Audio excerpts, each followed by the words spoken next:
Welcome back to the Ed Morrissey Show podcast. Today is Tuesday, September 20th, 2022. Got a great conversation coming up with Andrew Malcolm, really focusing on Joe Biden's 60 Minutes interview. We have all sorts of different discussions about Andrew's column, his Red State VIP column, his Malcolm on the Right podcast, as well as the top stories of the day. So that's coming up. Talking about the top stories this morning, however, we've got a couple of really interesting ones. The biggest one today, at least in terms of hot air readership, was this very curious attempt by Don Lemon to throw reparations into the mix of Queen Elizabeth's funeral. He had on a royal family expert commentator named Hillary Fordwich, I think, or Fordich is probably how it's pronounced. And he proceeded to try to toss out the idea that, well, you know, now that the Queen Elizabeth is gone, we need to focus on the impacts of colonialism, and people want reparations. And what do you think about that? And as it turned out, she didn't think much about that. She, in fact, shredded this idea. It was clear that Don Lemon was completely unprepared for offering that question and for getting the response that he got. And I suspect there's a reason why. I think that there's way too much deference among American commentators to the idea of reparations, which is ridiculous. It's a ridiculous idea. And because all it is, and I talk about this in my post, is it's an unjust transfer of wealth from people who had nothing to do with slavery and nothing to do with Jim Crow.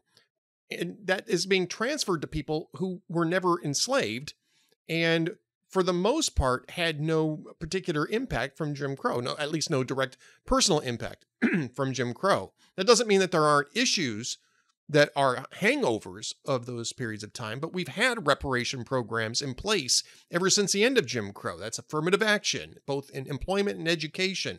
There's the Great Society programs that were initially more aimed at Black families or Black Americans in general. And then all of that stuff got expanded to other demographics, which means that it got diluted, diverted, and backfired to some extent. But I mean, the idea that you're going to bring this up to somebody who is, not immersed in that deference and not be prepared to hear that is rather amusing for a guy who's supposed to be setting the editorial direction for CNN every morning, starting at the end of the month. So this is from last night's Don Lemon show, and it's very amusing. If you haven't seen it yet, you do have to watch this. I just put up a post right before I recorded this morning regarding what's happening in Russia. There's apparently a panic in Donetsk and Luhansk over the advances that the Ukrainians are making, and frankly, the pro-Russian forces in those places should be very worried about that. Now they want to hold a plebiscite as Ukraine is advancing into those territories to try to justify an annexation by Russia of that territory, which Kyiv says they don't care about that. It's their territory. They're going to take it back regardless of whether they hold plebiscites or not. But I mean, the time for the plebiscite is over. You do that when you're fully in control of that territory, when you can intimidate people into voting for whatever it is that you want. Now they have to decide. Now people in that area have to decide whether or not they want to put their name on a ballot, which might end up being used against them by either side, depending on who wins. I mean, if they vote for annexation and the Ukrainians take over and they find out who voted for it, those people are going to be collaborationists. They're going to be collaborators, I should say, collaborators. And they're going to get a collaborator's end out of it. If, on the other hand, Russia remains there and people were voting against the annexation, well, you can imagine what Russia is going to do with those people, assuming that they even exist. Because as we're discovering, as Ukraine is liberating these territories, there has already been a lot of, they've already found mass graves, torture chambers, that sort of thing to try to eliminate opposition to their occupation. It's very brutal. It's very brutal what's going on in Ukraine. But the Ukrainians are picking up steam. They're picking up materiel. I mean, one of the things that we talked about early on was that the Ukrainians didn't have a lot of effective armor. And that matters because if you want to hold territory, you really need both infantry and armor because opposing armor will push you off of your positions. Well, as it happens, the route is so bad right now in southeastern Ukraine that Russians are abandoning tanks that are fully functional or almost fully functional, very easily restored to function. So you've got the Ukrainian forces taking over these tanks and turning them around and fighting the Russians with them. That means that they're going to be able to hold territory more easily than they would have been before. And there's been a lot of talk in the West about whether we should supply them with tanks and heavy armor, because that might be, that might be provocative in terms of a Russian response to NATO, which would make this a much wider war. But as it turns out, it might not even be necessary, because the Russians are basically handing over this materiel to the Ukrainians as they're running away on foot, trying to escape the counteroffensive. So that's another big issue here. Karen's got a post up about the Bidens being late to the Queen's funeral yesterday. Andrew and I actually talked about that yesterday in our talk too, about the Bidens being late, not being prepared to be there on time, and how that has become a sort of an issue in the British press, not too much mentioned in the American press. So we're doing our bit on that. Beej Wellborn had a great post about Sweden electing people who aren't going to condescend to them. That is, I think, a very interesting post. Is getting a ton of traffic. Other big stories. I mean, we've got a lot of stuff on DeSantis today. There's an ad out for DeSantis. David Strom later on today is going to have an explanation of why he thinks DeSantis has already launched his presidential campaign and why he finds it to be a very effective message, and why he might be actually the best Republican candidate in the race. So you're going to want to read that when it goes up. Jazz actually has a pretty amusing take on abortion, and that might sound a little odd, but it's getting a lot of attention and some really good support in the comments. So be sure to check that out. Virginia and Glenn Youngkin is striking back against transgender proselytizing in schools. That's a David Strom post. Be sure to check that out as well. So we've got lots of good stuff at Hot Air today, but I don't want to talk too long because we've got some good stuff with Andrew Malcolm as well. That's coming up right now. After that, stay tuned for a message about how you can join the VIP and VIP Gold members clubs here so that you can support our efforts here to work around the mainstream media and big tech to make sure that we can talk about, important things as well as sort of the amusing things about Joe Biden showing up late for the Queen's funeral that for some reason the American media doesn't really want to focus too much on. Those are the types of editorial decisions that we're going to get around by having an independent platform for members and non-members alike, but it's better to be a member, and we've got lots of great content for you. So stay tuned for Andrew Malcolm at AH Malcolm, the Prince of Twitter, the Regent of Red State. I'm Ed Morrissey. Thanks for watching the Ed Morrissey Show podcast.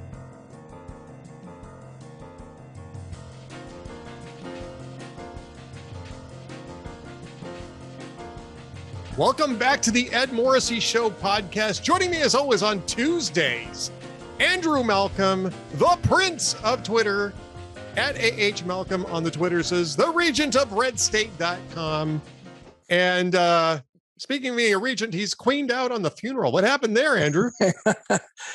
My whole family was Canadian. I was the first Yank in the bunch. So I was binational for a while until the Canadian government found out, and then they took it away.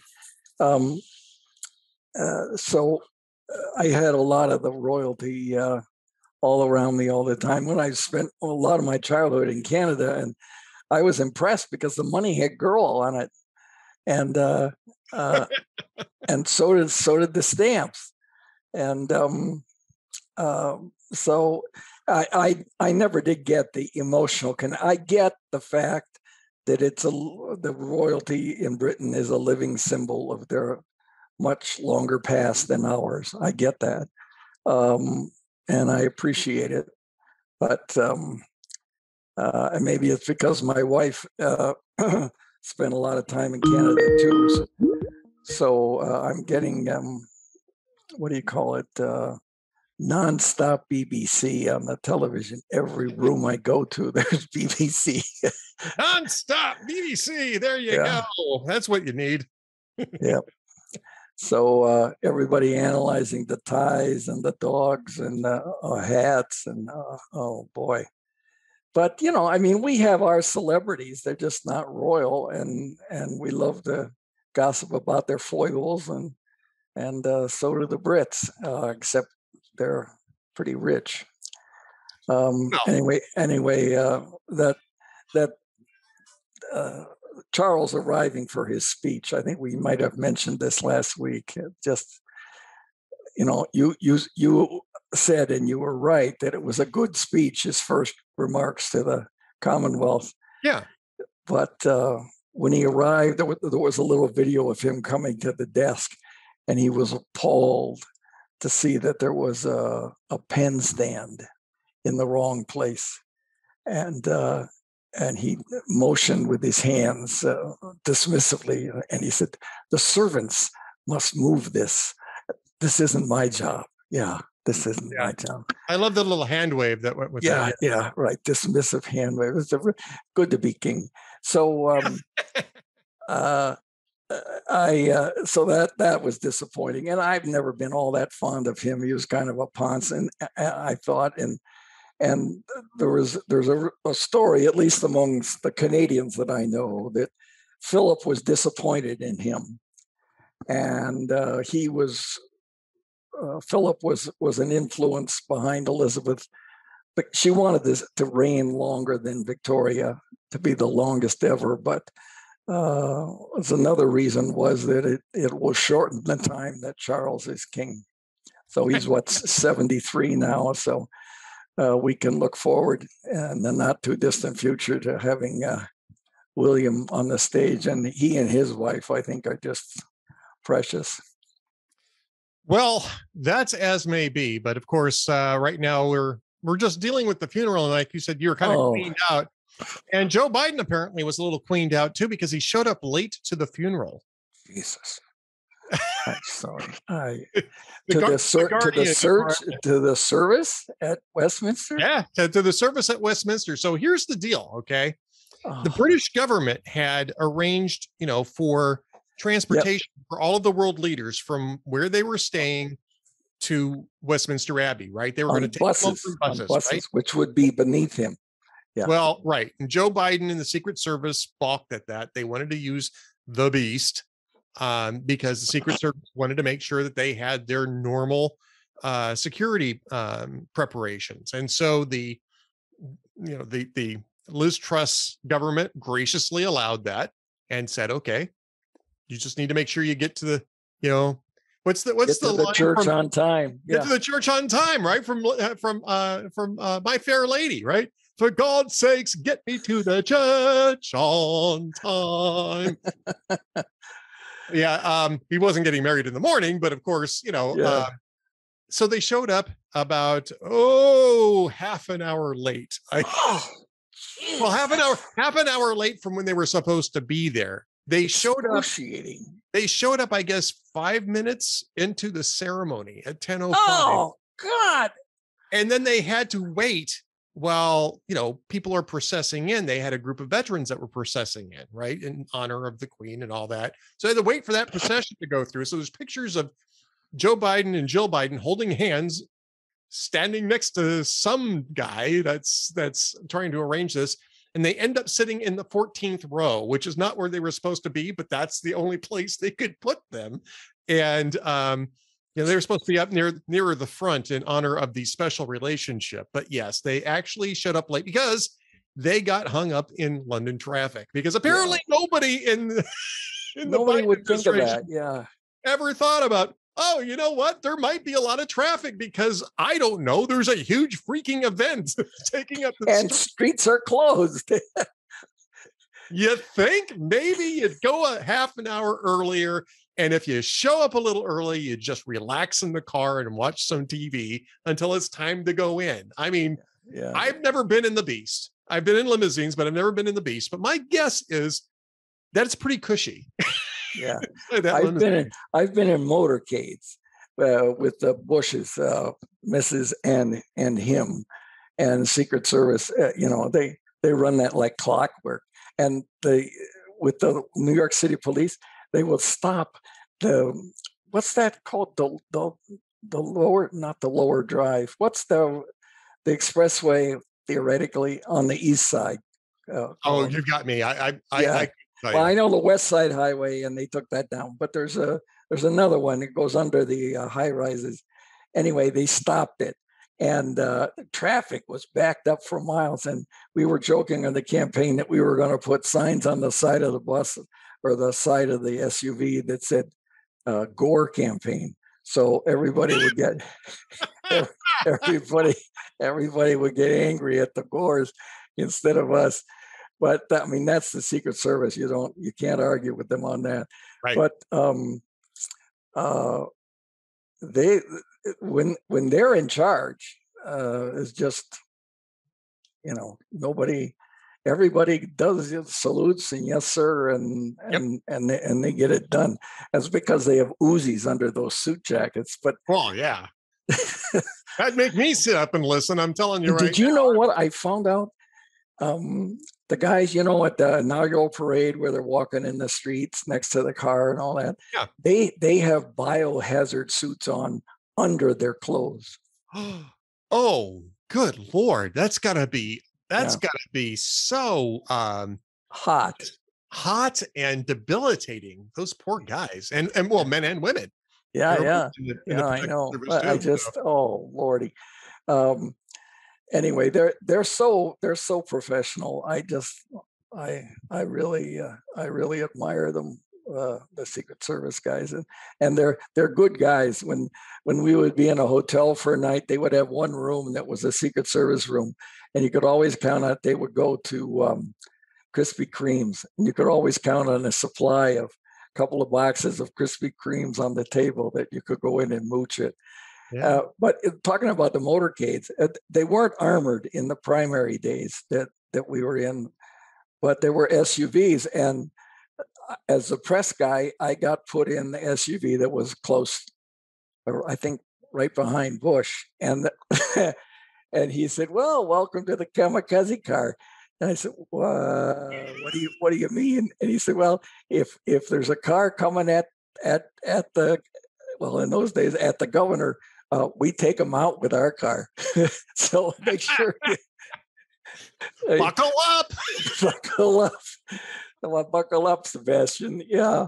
So anyway, that is just so mortifying that he. Oh yeah, it's really embarrassing that you show up late for the funeral. It's the only reason he's there. He's there specifically to go to the funeral. And I could see. I mean, I can't believe it's the Secret Service's fault. They have 2 and 3 routes backed up. I have to believe that they wanted to leave, and the president said, "Well, I'm going to be a few more minutes." I can't believe that the Secret Service would pick a route that would make them 30 minutes late. Hey, the buck stops with the president. As much as he'd like to pass the buck on everything under the sun, the buck stops with the president. Even if the Secret Service, the Social Security people, even if the Secret Service people, well, I'm not. Then my wife is going to go through the roof when she hears that. Yeah. Well, the Guardian's the one that reported. It's all over the British news. We'll wait and see how much space that gets in the American media. But yeah, the British people are not impressed by this, nor should they be. And speaking of being impressed, Andrew, we're going to get to your column in a minute, but at first I want to tackle the 60 Minutes interview. Now, this is the first time in months, maybe a year, that he's done a major one-on-one interview. I think the last one was with Stephanopoulos during the Afghanistan withdrawal, right? I don't think he's done one. Which was a disaster. Yeah, which was also remember. Well, but there were people falling out of airplanes. Oh yeah, but that was 4 days ago. What? Yeah. Well, we got a little taste of that in his answer on inflation. Scott Pelley asked him about inflation. He says, "It only went up an inch last month. It only went up an inch. 8.3% year on year. It was 9.1% year on year the month before that. It's been raging for 16 months on his watch. And Real disposable personal income has fallen for 5 straight quarters, but it's only an inch. Don't worry about it. Inflation is only an Well, inch. that's the blessing of making 400 grand a year, living in free government housing with free government cooks. Yeah. Yeah, it's really nice. It's good to be king, as you mentioned earlier. 24-hour servants. I mean, we got to talk about, first off, even before we talk about Biden's performance, what about Scott Pelley's performance? Did you watch this interview? No. I usually read them, so I miss out on the innuendos, but I can't really sit there for an hour of CBS. Honestly, I agree. And I think it was a 30-minute interview. It may have been a full hour, but there was this one point where Joe Biden declares the pandemic over. And Scott Pelley never asks a follow-up, right? I mean, there's all sorts of implications of declaring the pandemic over, including the court standing for his challenges to that Florida ruling that knocked out his mask mandate. I mean, they're still appealing that. The other emergency measures, the student loan debt forgiveness plan, which is predicated on the idea that we're still in a pandemic emergency. They're using the HEROES Act to justify that on the basis of the pandemic still being an emergency. Yeah. Scott Pelley doesn't ask a single question about any of that. Just, oh, that's interesting. Yeah. Well, I can't. I'm never going to try to explain it, but it's just so appalling. I understand but he's a professional. He's done this all the time. He should have alternate questions and follow-ups in mind. If he's on his notes, you ask him this, if he says this, you got this follow-up. If he says that, you got that follow-up. But no. Yeah, I mean, it's embarrassing. Yeah, it is. I mean, it really is embarrassing. And CBS used to be the gold standard for TV news. This is a long time ago, right? But they always used to be on all the big stories and always asking questions. And I was on stories competing with them, and they would annoy the hell out of me at times. Well, I mean, there's another piece in this here too. Of this Pelley interview, and this I had up as in our headline section because the Federalists caught this, and so I wanted to make sure that it got some attention. Greg Price highlighted this. I forget who it was that wrote it at the Federalist, but it's up in our headlines. CBS, Scott Pelley wants to ask about Hunter Biden. And guess what the context of the Hunter Biden question is in Scott Pelley's question. Guess what context he uses to set up this question. Republicans pounced. Exactly. You got it. That's exactly what it was. It's Republicans are most likely to go after your son, Hunter. I wonder what you'd like to say about your son and whether any of his troubles have caused conflicts for you or for the United States. Yeah, pathetic. I mean, it really is. It's pathetic. If you're a journalist and you get the first sit down with the president of the United States and his son is under investigation by his own Department of Justice for potential tax fraud and possible Foreign Agent Registration Act violations, I mean, I wouldn't predicate that on, Republicans might go after your son if you run for president again. What would you, how would you like us to pass this off? If they do, I'd be saying, look, Hunter apparently had business. Your son is a scumbag who's trying to get his child support lowered because his life experience has changed. Give me a break. Yeah. My art isn't selling well. That's a whole other issue too, right? Because there was a report that was out, I think it was over the weekend, that neither Joe nor Hunter has ever met Hunter's child, who's now 4 years old, by the way, because they're attempting to basically excise her out of the Biden family, even though it's now scientific fact that he is the father of this child. Yeah. Grandpa doesn't seem to want to go meet his granddaughter for some reason. Doesn't want to sniff her hair. Yeah, well, for that she should be grateful. But I mean, this whole interview was such a series of softballs, and Biden still managed to screw it up, right? I mean, declaring the pandemic over, that whole comment about inflation, which is really bad. I mean, that was really bad. And Taiwan again. Again, with the, there's a strategic ambiguity, and you know this, because you covered, Asia as a beat reporter for a long time. The United States has maintained strategic ambiguity about our relationship with Taiwan because they want to deter an attack on Taiwan, but they also don't want to provoke one, right? Strategic ambiguity allows China to live with the situation without forcing their hand. It allows us to live with the situation without forcing their hand. And while we sell arms to Taiwan and make a lot of money on it, and get a lot of chips from them, and yet we don't have ambiguity. There's one of our carriers is going to stop in South Korea for joint exercises shortly, for the first time in over 4 years, as a message to North Korea. These carriers have nuclear weapons, so don't screw around with the South. Right. So eliminating all of the strategic ambiguity, it's really pushing China to react to it. And I mean, this is on top of Nancy Pelosi going to Taiwan, a couple other Codels going to Taiwan. This is playing with fire. And the White House, of course, hit reverse almost immediately. Oh my gosh, that's not what he said.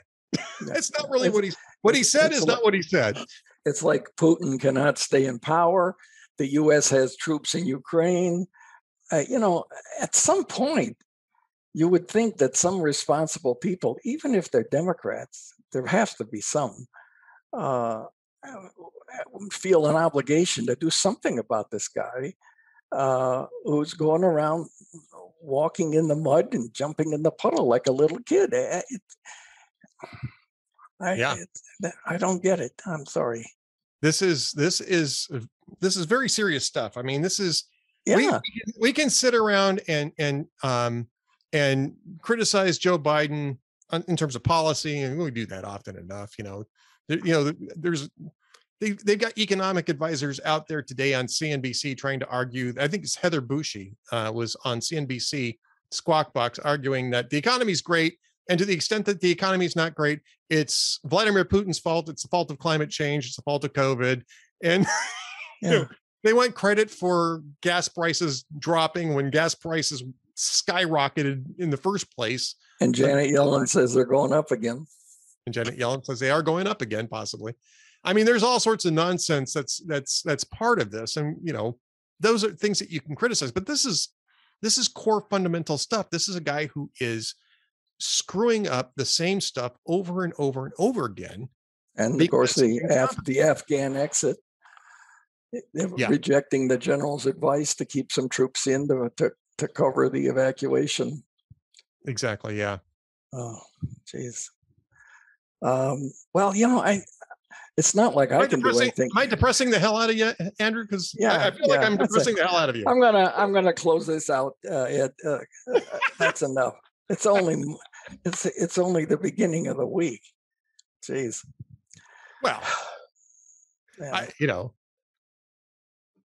so I'm depressing the hell out of you. But all right. So your column. Let's get to your column, because this fits in with the issue. The issues of the 60 Minutes interview.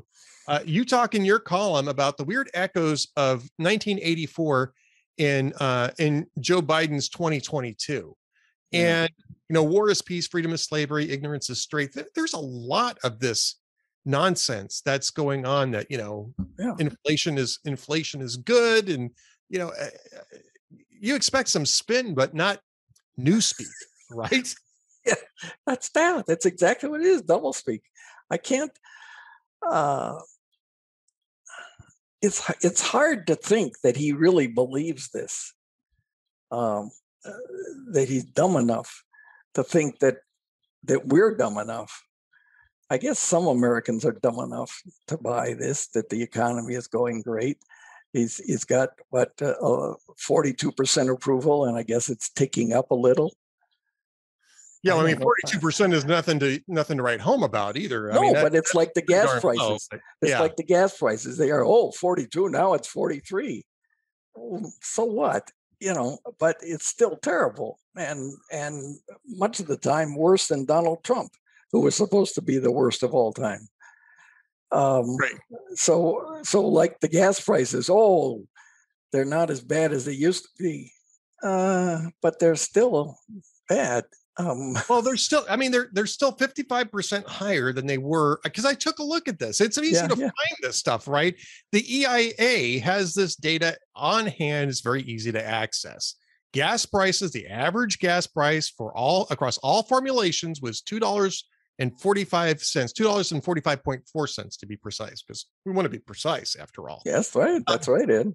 Right. Precision. We're all about precision here at the That's right. And we don't want to be spouting any hot air at hot air.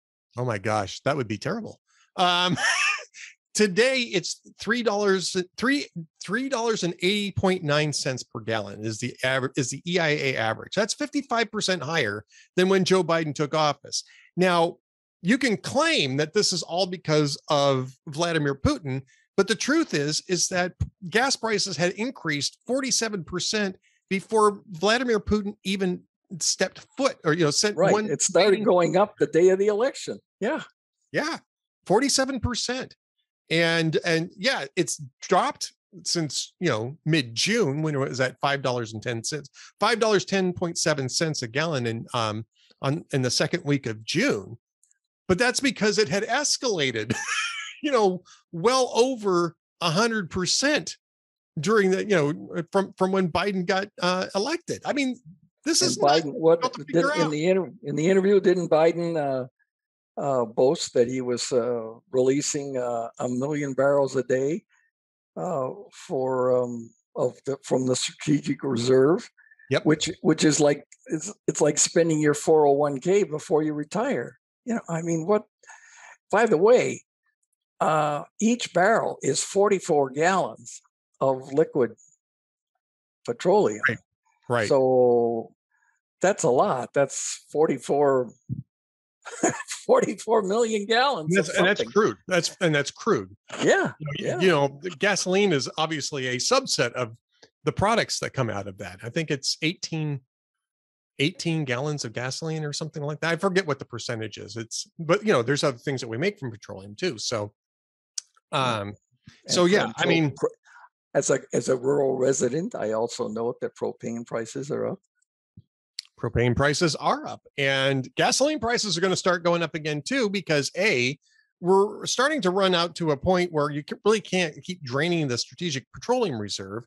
B, once you start excluding Russian oil from the markets, the price of oil is going to skyrocket again, which means that the gas prices are going to skyrocket along with them. And even though, and C, for that matter, the reason why gas prices have come down over the summer is because demand is off. Demand is down because we've got less economic activity going on. Yeah. And that means it's a good signal that you're heading into a recession, which was the reason why Heather Boushey was on CNBC today, is because FedEx is saying that the global recession is already here. And she was responding to, she was called in there to respond to FedEx's warning. Yeah. And she was like, Putin and COVID and climate change. Yeah. FedEx is closing some offices and laying off people, and Starbucks is closing stores. 6 of them. Why am I laughing? In Los Angeles. And that's for safety reasons, not the recession. Yep. That's exactly right. It's for Although safety. I have to say, before the recession, I stopped paying $6 for a cup of coffee. Well, good for you. I don't I usually used to, go. I don't usually go to coffee shops anyway. I usually just drink at well, home. I used to like that on my drive to work. It was like getting a chocolate milkshake, except it was coffee. But I don't drive to work anymore, so I'm saving gas there, Ed. Part of my green economy. Yes. The I had this line going through my head, George Thorogood's, when I drink alone, I prefer to be by myself. That applies to coffee for me, not necessarily alcohol, which is how Thorogood meant it. Yeah, it's like every time I see Joe Biden speak or Kamala Harris, I keep thinking of Professor Irwin Corey. Remember him? Oh yeah. Yeah. The goofy talking guy. And he would always start his act off with, however. It could be worse. It could be actually. So when you get where you're going, there you are. There you are. Well, that's the Buckaroo Banzai line. Hey now, remember, no matter where you are, no matter where you go, there you are. I screwed up the line. Yeah. And that's one of my favorite films. Way to go, Ed. Yeah. No matter where you go, there you are. All right. Speaking of which, no matter where you go, you should go to redstate.com and read Andrew's great stuff over there and be on Twitter. No matter where you go on Twitter, you have to follow Andrew on Twitter at @AHMalcolm because he's the prince of Twitter, who's queened out, but still the prince of Twitter. And usually he's got a joke or two for us to finish up our segment. So here we go. I do. Right. Yeah, right. Let's see here. So these are all old ones, but Conan said in the new Terminator movie, Arnold Schwarzenegger's cyborg character goes back in time to fight a younger version of himself. They tried to talk it out, but neither Schwarzenegger could understand what the other was saying. I like that. It's another tumor. Yeah. Jimmy Fallon, a man in boxer shorts shut down a LA freeway when he climbed an exit sign, hung political banners, vaped, danced, and shouted from a bullhorn. He's already being described as the Democrats' best hope in 2024. Let's see. If he'd been wearing tidy whities, that never would have happened. That's right. Yeah. And Seth Meyers, he said, today was National Hug Your Cat Day. There were no survivors. That's a bad idea. Just in case you were wondering, it's a bad idea. But it's a good idea? Following Andrew Malcolm on Twitter at @AHMalcolm. That's what a segue. Idea. You're a pro. Oh, I've been doing it for a while, man. All right, Andrew. Well, thanks for being with us. We'll talk to you again next week, sir. And congrats on the new hot air changes. They've been very exciting. I know people are reacting very positively. So congrats on that. Thank you very much. I appreciate that. I appreciate all of the great feedback we're getting from readers. And Adam Baldwin, I can't believe it. Adam Baldwin, and last night, yesterday afternoon, the most recent episode went up. So be sure to check that out in our VIP section. And if you want to know how to access our VIP section, well, Andrew's pretty good with segues too, because you can just stand by for a moment to find out how you can join our VIP and VIP membership clubs. Thanks for watching the Ed Morrissey Show. Thanks, Ed. See you, everybody, next week.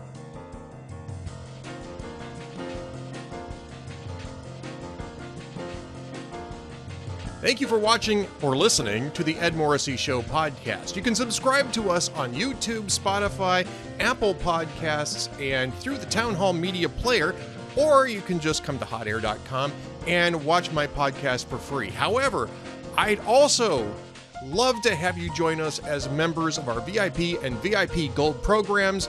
That allows us to defeat the stranglehold that big tech has on information and get you the best information that we possibly can. Plus, we have a lot of new value-added content coming to us from Town Hall Media stars, and my good friend Adam Baldwin. He and I are doing the video series, The Amiable Skeptics. It's 1 hour of discussion a week, strictly for our VIP and VIP Gold members.